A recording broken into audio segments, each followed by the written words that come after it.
যে ফিস্টুলা এরকম ঢিপ ঢিপ করে আওয়াজ করছে সেটা ভালো ফিস্টুলা নয়। আপনাকে অবশ্যই ডাক্তারবাবুর কাছে যেতে হবে এইটা বোঝানোর জন্য যে আমি বুঝতে পারছি যে কিছু সমস্যা হচ্ছে, আপনি দেখুন।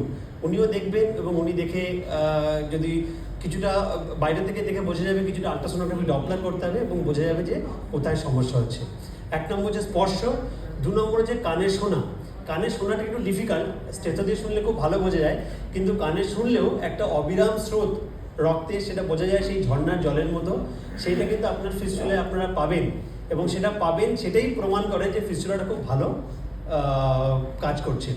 তৃতীয়ত দেখাটা তখন যখন কমপ্লিকেশন হচ্ছে কিনা দেখা, কারণ যখন কোনো ফিস্টুলার সমস্যা হয় তখন কিছু স্পেসিফিক সাইন্স, কিছু প্রমাণ তার হাতে থাকে। কী কী হতে পারে? যদি ফিস্টুলার জায়গায় ইনফেকশন হয় তাহলে জায়গাটা ফুলে যাবে। নিডল পাংচারের জায়গায় যদি ইনফেকশন হয় জায়গাটা ফুলে যাবে এবং লাল হয়ে যাবে।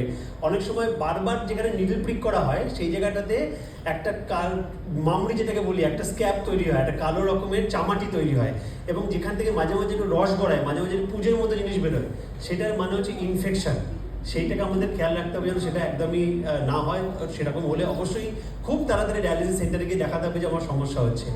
আর কি হতে পারে?